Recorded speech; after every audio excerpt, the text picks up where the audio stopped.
we just finished our podcast and we were both just saying it was really interesting where it went. It went all over the place. But we thought maybe give you a really clear idea. We were discussing codependency from all different angles, from addiction, from how that might come out of childhood and the broad spectrum of it, right up until being a total maniac codependent and being somebody that just really likes to spend a lot of time with somebody else. Yeah. So yeah, we did. It was a bit one of those snakes, but it was really interesting, I thought. Yeah, and it looks like Pepper's following that snake. Yeah, we had so many interruptions. I've concussed my head in the middle of it as well. Here it is. Hello and welcome to Married at First Sight. And today we're going to be talking, if our puppy allows us. We're not married at first sight. Oh no, we're not. Hello. You said it with such Hello. Oh, I've just come from a very stressful situation with the puppy. Married at first sight. You said that without a shred of doubt. Total conviction. How to stay married so far. Wow. Okay. Come on, Mark, be honest. The puppy is driving us mad. She's like a tiny She's chimp. been really naughty, so we might not be able to have it totally puppy-free. No. Oh, there she goes. Oh, God. Okay, so welcome to Married at First Sight, Australia. So, we're going to talk today about codependency. Sex. Oh, shit. But first of all, I just want to ask Mark a question. Yes. Because lots of people here may be new. Maybe their very first time visiting us. Welcome if it's your first time. If it is your first time, do subscribe. We are lovely. Oh, lovely. So Mark is 21 years sober from alcohol. So, but you've done that through AA. Yes. But just tell the viewers, the listeners, the other anonymous meetings you've been to. The other 12 anonymous meetings that you go to. Well, there's the Illuminati. That's very anonymous. No, so 12-step meetings or fellowship meetings that I've been to include Alcoholics Anonymous, Narcotics Anonymous, Cocaine Anonymous, Adult Children of Alcoholics, and Codependents Anonymous. And I have been to Overeaters Anonymous, yes. So I've got a good idea of what the anonymous meetings are. But that's what we're going to be talking about today, because so many people have no idea that there is something called Codependents Anonymous. Yes. And can be enormously useful to people, because codependency, it can be a very, very painful thing to go through, the addiction to others. Actually, if we just give the definition from the Coda website, it says Codependents Anonymous is a fellowship of people whose common purpose is to develop healthy relationships. The only requirement for membership, which of course is free, is a desire for healthy and loving relationships. So, Mark, what do you, when you think of codependency, do you diagnose yourself as a codependent? I have codependent traits, attributes. I think anyone who has any form of codependency on a substance or dependency on a substance, more often than not in the active periods of those addictions, codependency becomes a massive part of it. And what I mean by that is, a classic example would be sex addiction is, if you like, the sharp end of a strand of codependency, if you like. It fixates on the sexual component to relationships. And I mean, Coda, as I've been to two. So do you see it as an addiction to relationships? Yeah, it's an addiction. But when I say an addiction to relationships, I think the reason there is a distinction perhaps between Coda and sex addiction, though the two really do overlap in the Venn diagram, is that codependency really isn't just about sex. You know, you can have an entirely codependent relationship with parents, with siblings, with friends, with ex-partners. Just with other humans. Yeah, absolutely. But relationships. But it's weird, because I can think of a particular person who I know in my life who was the absolutely perfect manifestation of a codependent, and that would be my mother's ex-partner who tragically took her life some years ago.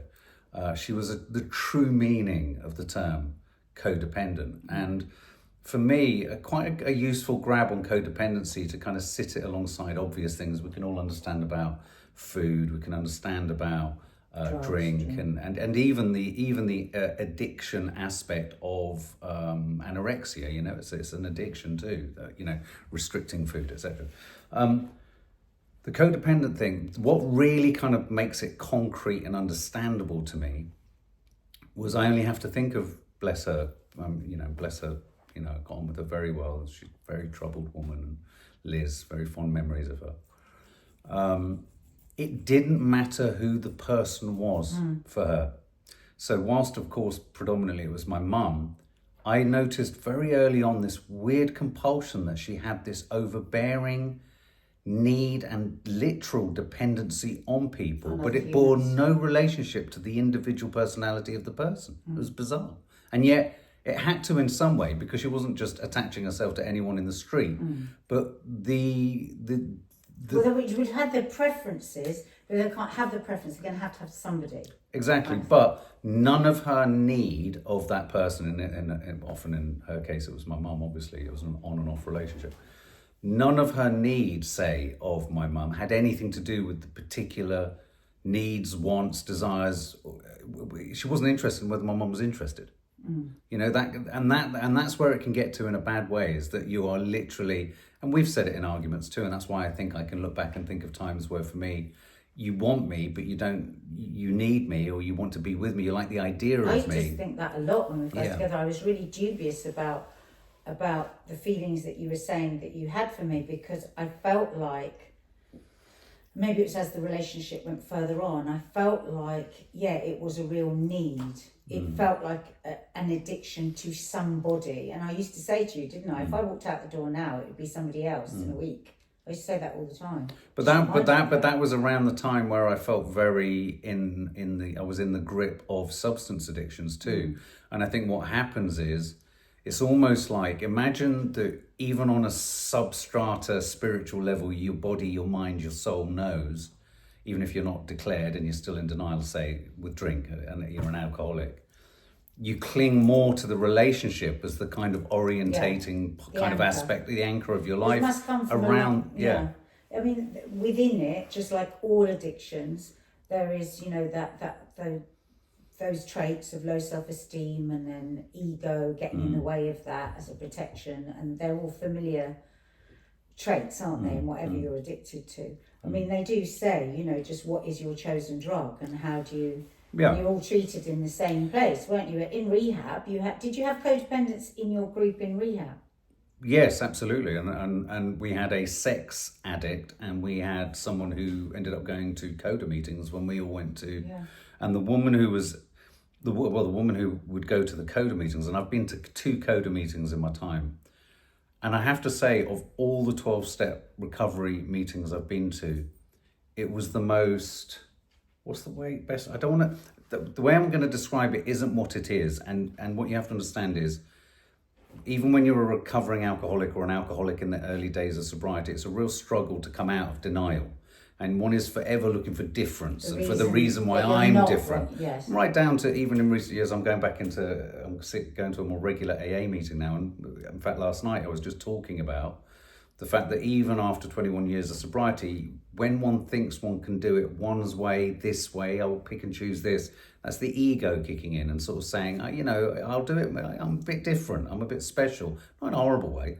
But it's like, and I've said this previously, it's in Overeaters Anonymous, they say that people will often, go to AA, they will go to Cocaine Anonymous, Narcotics Anonymous, they will go to any anonymous rather than come to eating, because it's seen as uncool and they don't want to have that. But often food would be the first addiction, and I think it might be, though I don't know, the similar thing with codependency. If you've had, if you haven't felt, loved or supported. Well, the biggest crossover there is with CODA, which is why I think everyone who has a dependency has a bit of codependency. The biggest crossover codependency crosses over with Overeaters Anonymous. The difference with both those 12-step fellowships is, with alcohol, it's about abstinence. With drugs, it's about abstinence. With cocaine, it's about narcotics, it's about abstinence. Whereas you can't abstain from human relationships or eating. You require in very different ways to. I mean, you can, but you. And that's why often people will cross addict when they give up their alcohol or give up their drug, like you did with me. You became when you gave up alcohol. That's when the codependency really escalated, wasn't it? Yeah. But I am fascinated though, because I really do think that the code. I think everyone has the capacity, or everyone has, if you like, a sliding scale of codependency in them. Yeah. And I think active addicts, the codependent aspect of them is at its highest when they're active in their addiction too. So because actually in our situation, for example, even before I accepted I needed to get sober, I knew I had a problem with drink, but I drank too much. I was clinging to you for orientation. And that kind of codependence did feel like it was generic to you. I was just clinging on. It didn't really matter who you were. I was just needing, and right down to even my mum saying, make sure you don't leave him, love, because he's, someone needs to keep an eye on him type thing. That spoke to, it didn't matter who it was. It's just someone, just someone. It's just someone. And I really didn't have to look after you. Well, that's right. And that's another fellowship I went to, adult children of alcoholics. And so, so I think there's that moment when you're in the active throes of addiction where codependency can feel really keen and really strong and really powerful. But then there are also people for whom it's the primary addiction. And sort of circling back to when I went to the first Coda meeting, the feeling I was struck by just as I walked in, bearing in mind I probably had all the stuff Nadia was just saying about the egotistical, looking for difference, not looking for similarities. It felt fucking depressing, and it felt so heavy. And that's not to say that most 12-step meetings are heavy. I mean, they are. You're going there. Why don't you I'm just thinking for people that might not know, and I just want to say, Mark's talking about it from a position of addiction, of being an addict, but codependency is everywhere. You could have never touched a drop of drink, and you could have codependency traits. You could be on that spectrum. You could be obsessively codependent. You could be in agony all the time because you're chasing somebody that isn't interested in you. This isn't just about that addiction. But first of all, just explain to people what would happen if they went to a Coda meeting, if they're really feeling any one of the things that we've already noted there. And these are some of the patterns and characteristics of a codependency. This again is from the Coda website. So you might, they've got a long list of a tick list that you could tick to see whether you're somebody that might benefit from Coda. Yeah. So it's things like, do you have trouble setting healthy priorities and boundaries? Do you freely offer advice and direction without being asked? Attempt to convince others what to think, do or feel. Compromise your own values and integrity to avoid rejection or anger.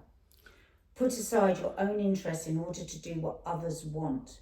You don't recognize the unavailability of those people to whom you are attracted. That unrequited love thing that keeps you on and on and on. Do you have difficulty identifying what they are feeling? And that might seem odd because codependents often think of themselves as just only thinking about others. But when it becomes obsessive, one doesn't think about the other person at all. One just has that need. And that's what I used to feel sometimes with Mark. I think, is it really me that you like? Is it really me that you want? Or do you just need me as a crutch or as a distraction from the pain that you're feeling? And the final, there's many more of these, but I'm just giving you a so I was trying to follow your list, but you free-forming everywhere. Don't worry. Express negativity or aggression in indirect and passive ways. So that's just a short list from the website where you could just have a quick look at that. But there's a more extensive list, isn't there? But can I just say on the more extensive list, it was encouraging to me because as I read through them, I felt totally I didn't relate to so many of them. Yeah, you only have to tick 5. I think you just tick 5 and a coda meeting might be. Yeah, absolutely. I'm just talking about how I think I have had codependency issues. I have codependency issues. We use the word codependency in a very throwaway sort of manner now, and I think because everyone has sort of therapeutic chit chat and the ability to talk, in these terms. I mean, for example, I think many people consider our relationship codependent, and it is codependent.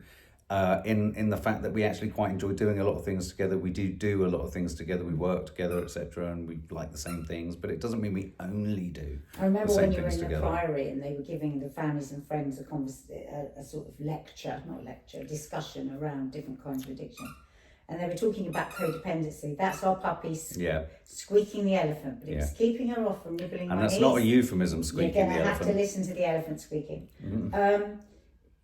And one of the things that they said, there's a classic sign of somebody with codependency is you'll ask them how they are, and they'll tell you how their partner is. And I used to notice that all the time with Mark. Like somebody would ask him something, and he would just bring me into the conversation, even if it was really random to bring me into it. You would discuss how I was feeling before you were.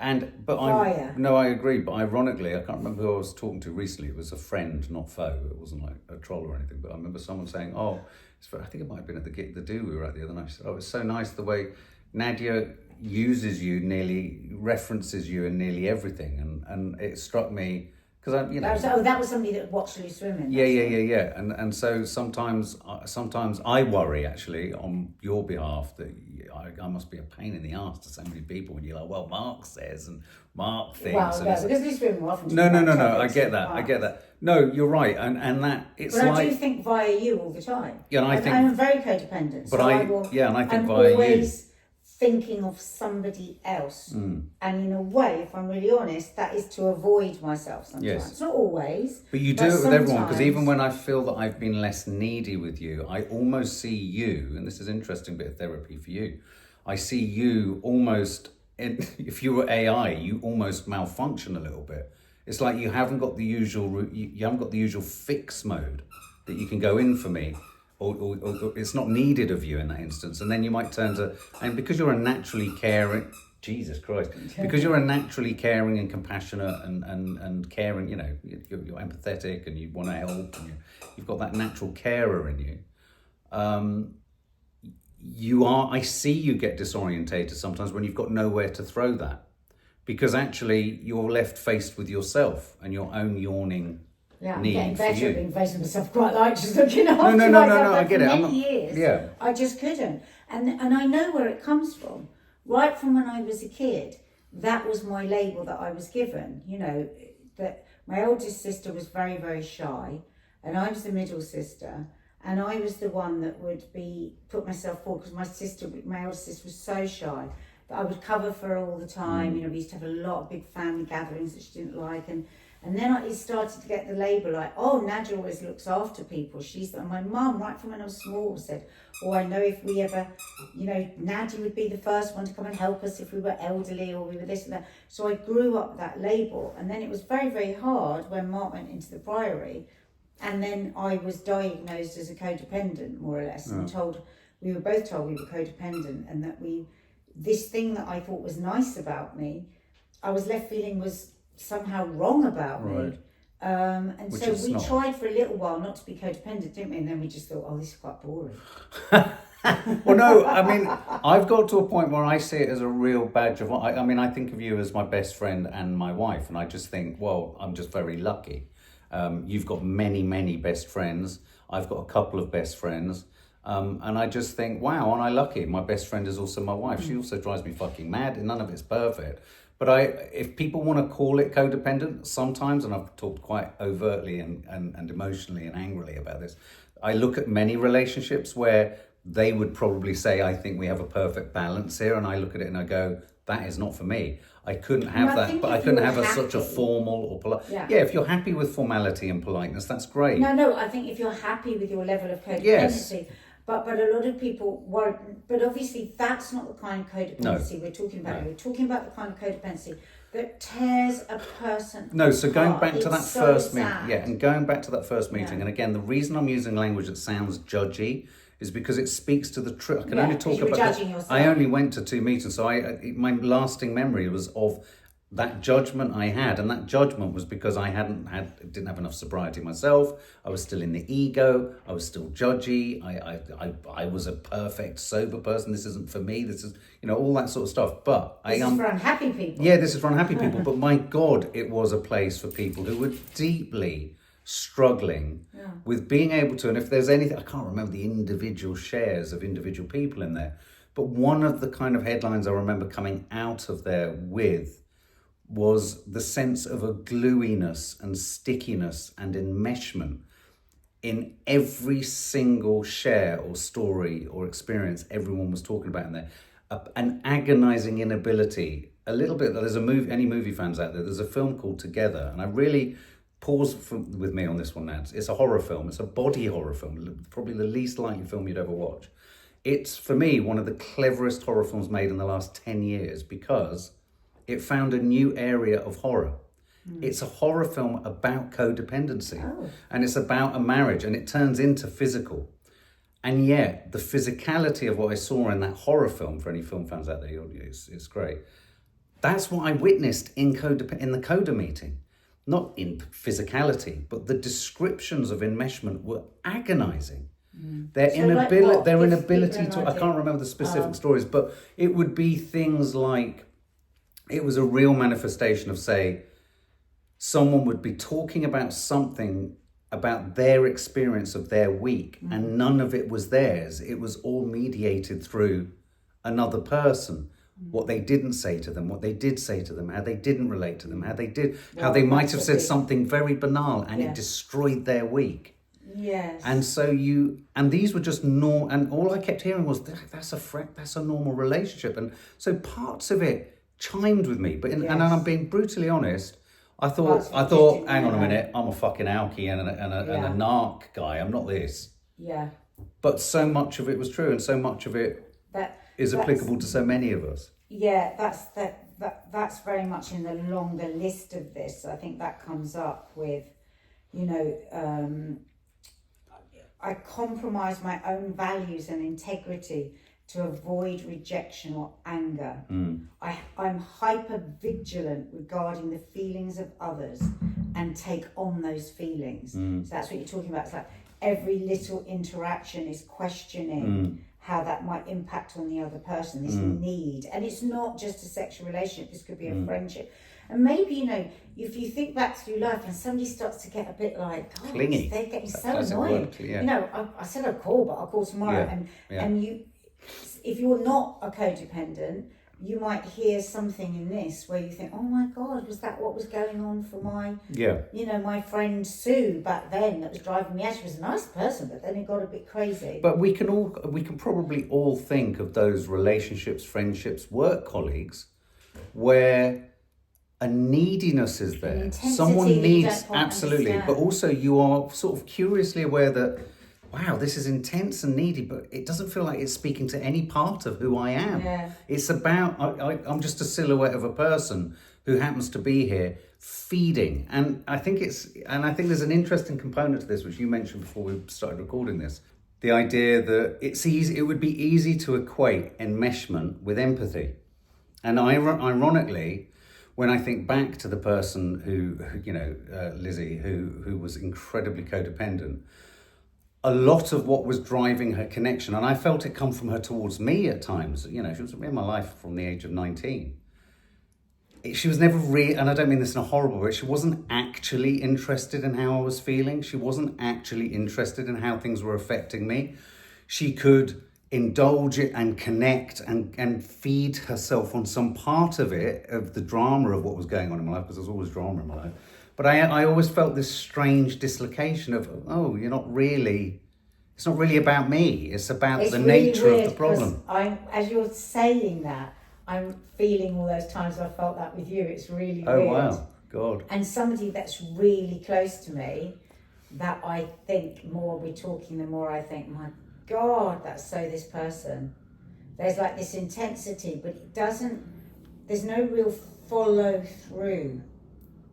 It's almost like there's an intensity, and while it's burning bright, which I suppose where the addiction comes in, it feeds, and then they just lose interest in the actual I agree. long-termness of being that friend or being that lover or being that whatever.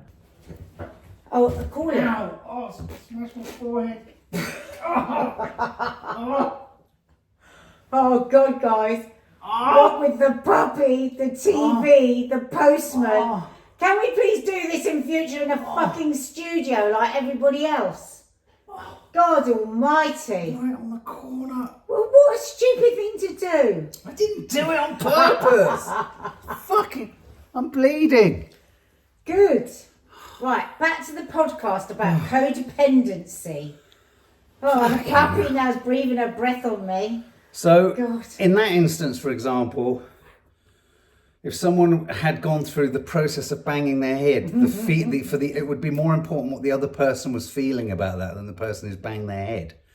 For the codependent, I just want to go through some of these. I do like this list here of control patterns, because there's a list here of the kind of control impulses of someone who's got codependency. And also be listening if you're you might have a partner that you're just going, oh wow, is this what it is? Some of this really resonates for me as a person on the receiving end of codependency. Well, I would say that a lot of the control patterns as described here of codependency are all teeter into the foothills of coercive control. Oh, of course. Yeah, I believe most people are incapable of taking care of themselves. I attempt to convince others what to think, do, or feel. I freely offer advice and direction to others without being asked. For example, Liz would do that a lot with me. I become resentful when others decline my help or reject my advice. I lavish gifts on those I want to influence. I use sexual attention to gain approval. I have to be needed in order to have a relationship with others. I demand that my needs be met by others. It's like all the highs. You can hear the addiction in it, can't you? All those highs that you get from that intensity. I use terms of recovery in an attempt to control the behaviour of others. It's sounding very coercive, isn't it? I pretend to agree with others to get what I want. So there's a real, if you look at those, within a relationship, it really runs into danger territory. All the red flags of control, coercive control. And again, this is a long list, so somebody might have one or two of those, or somebody might have all of them. But again, many of those things when I look at them, I can think of moments I've done all of those when I've been drunk or drink, in a period of time where I'm under the influence of I think alcohol. Probably everybody could honestly look at that list and say, oh yeah, I've been like that for a period of time. This is really about when this is taking over your life, when it is affecting everything that you do. A really good one here, which really speaks to the truth of what I experienced in the coda room and what I think is something that I sometimes still struggle with. I give up my truth to gain the approval of others or to avoid change. I can do that so freely. I don't take my space. I will just deny myself that. And that is partly just to find the quickest route to accept so-called acceptance. My God, the more we're talking about this, the more that I see these traits that you do still really have, and it's like I will often say to Mark, just take up your space. Don't agree with everything. Don't be so deferential, because you are enough. I know it sounds really wanky, but I say that a lot to you, don't I? I say you're enough. You don't have to try and fix everything, because what I see in like your codependency is you want to fix every tiny thing in a interaction for the other person. And I always say to you, but you don't know what the other person wants. So it's interesting. Well, and also something else you used to say a lot when we were in our worst periods, which I can think of some very particular relationships I still have. And when I say relationships, they're not necessarily I'm having a relationship with this person, but I'm a big believer that, like, I don't know my father, but I have a father. I don't have a relationship with my father, and that is my relationship with my father, and so it feeds into your life. And I think that one of the interesting, I think also a lot of this behavior can teeter into and tickle into the whole concepts of what we come to think of as narcissism, malignant narcissism, because I remember you saying many years ago, and it comes up every now and then, you just want an argument because any attention is better than no attention. That connection, it doesn't, so for some codependents, not all, again, it's all so different, but for some codependents, it doesn't matter what the nature of that connection is, as long as you are, as long as that person is occupied with you in your every waking thought. And I can think of someone in my life for whom that was how I was being treated. And so that, though they would probably go, the last thing I am is needy, but they were utterly codependent on that relationship of, if you like, hate or punishment we tend or whatever. to think as codependency as only somebody that's really loving and just Exactly, and wanting you. It can also be someone wanting to hold your arm's length, but doing it in a. They're codependent on the angst. They're codependent on the conflict. And I used to say to that, I would think, why does he sabotage like this? And it's because you needed that intensity. And actually, when I think about it, I was very astute to all of this because I didn't know any of this language. And I remember saying, didn't I, to Ahmed, it's almost like he needs to recreate that thing that he had with his mum because that was the only attention. Yeah. And you used to really recoil from that because you thought, oh, my mum.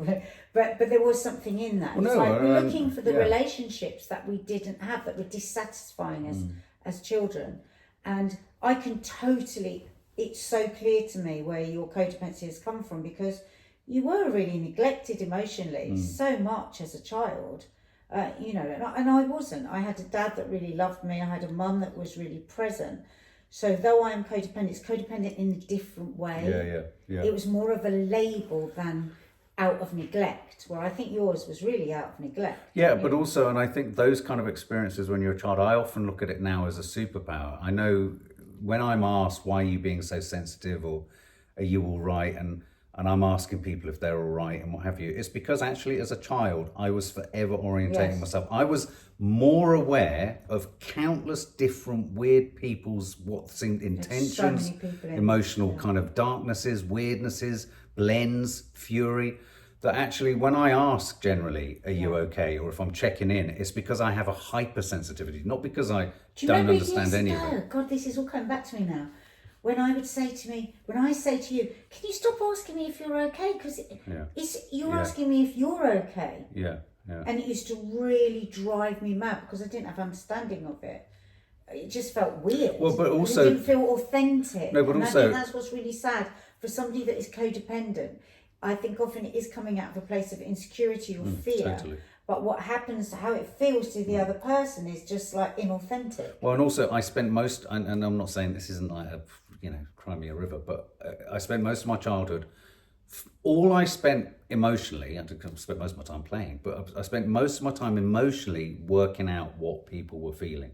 So that trying you could to be work out, noticed or left alone or cared for. Yeah, cared for, or even found to be fun. I mean, I remember I used to spend hours at weird parties I shouldn't have been at, impersonating people, and these.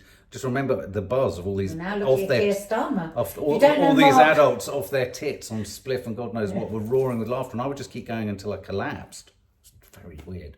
Hence where we get your lovely Keir Starmer and Trump impressions. Yeah, I mean all that sort of stuff. But I think this is an amazing conversation accidentally for you, because I think we started off this thinking we're going to be pontificating generally about codependency, but I think it's reminded us of that is a big part of your struggle is actually codependency.